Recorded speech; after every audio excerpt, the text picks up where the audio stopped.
We see the story of Jesus going to the cross, and everything seems to kind of be hand in hand. And then there's this one character that seems to interrupt the narrative. His name's Barabbas. We don't even know much about him except that he's a murderer, a leader of an insurrection, a rebel. And why he's even mentioned, sometimes I'm not so sure. It's like, what? This is about Jesus going to the cross. So in this moment, Pilate thinks, I hold the destinies of these two men in my hand. I know the Jews have a tradition that on a holy day, I will release one of the prisoners on death row. Pilate stands on this audacious stage, who now presents Jesus, Son of the living God, versus Barabbas, the thug and rebel. He says, all right, who do you want? This is blasphemy. This has gone too far. There's no comparison. This is a rightful prisoner, a man who should be on death row. He's a rebel against Rome. He leads a rebellion. He murders people. He's a bad man. He's a thug and he's a crook. He deserves the chains and he deserves the crucifixion. Jesus, what has he done but heal, restore, deliver, set free, open blind eyes, open deaf ears, heal the lame and the leper? What has Jesus done? Who do you want? We want Barabbas. Yeah, give us Barabbas.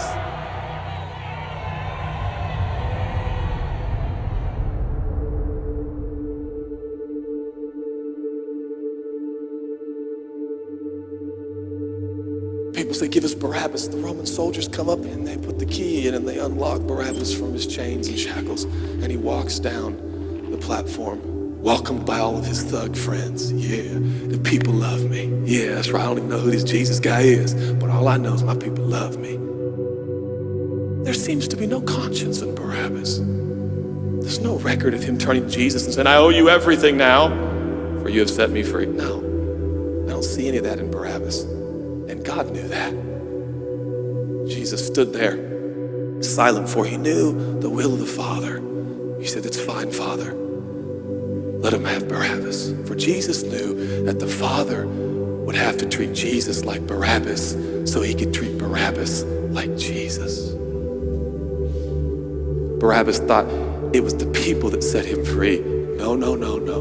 It was the love of a heavenly Father.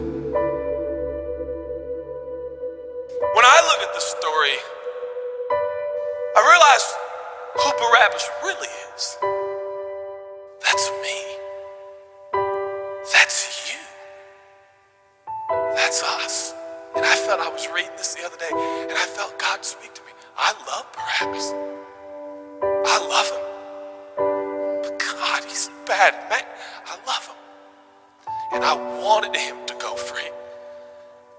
But didn't you know that he probably would have never acknowledged the free gift? Yeah, but I love Barabbas. For while we were still sinners, Christ died for us.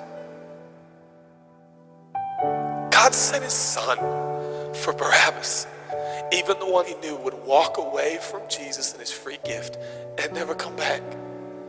He loves him. And the nerve, the gall, and the audacity of believers to think, I got saved by grace, but now that I'm in this deep, dark place of bondage, I better work hard to get myself out. What?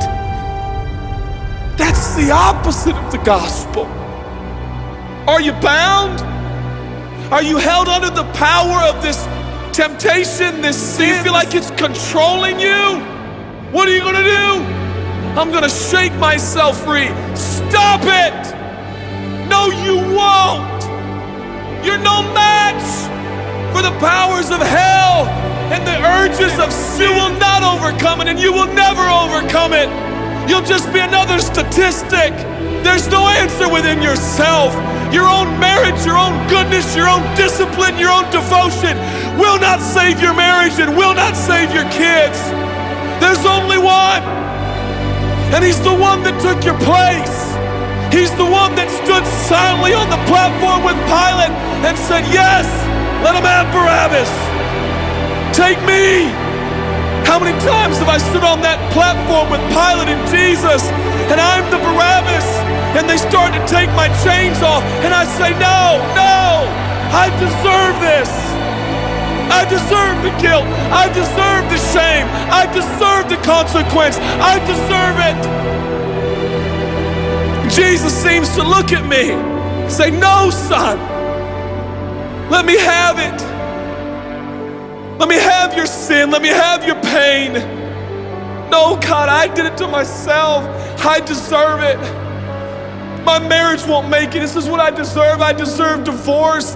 I deserve poverty. I deserve sickness. I deserve it all. No!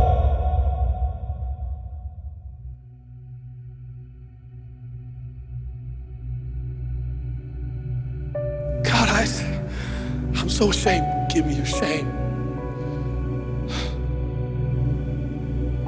But God, what if I do it again? I'll still be here. Oh God, I don't want to hurt you. I love you. I don't want to do this anymore. Give me your sins, son.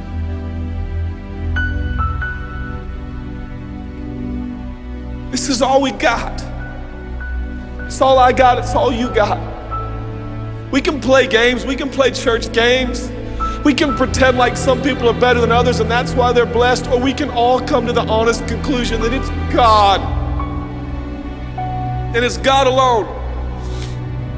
The greatest challenge is not your discipline, your devotion, your focus. Your greatest challenge is believing the gospel. Could it be that there's a God with a love so scandalous, so wide, so deep, so vast, so high, so expansive, so welcoming, so inclusive? Let me have your sin, son. Okay. And I give him my sin. And I stand in this empty space of forgiveness and acceptance while Jesus walks off to the cross that I deserve. I see him walking to the post to be whipped. As I stand a free man, all the attention is turned now. And I feel the love of God saying, go son, live your life. I'll pay the price. Where did we get off thinking that we were gonna set ourselves free? It's still Jesus. It'll always be Jesus. It'll never stop being the power of Jesus.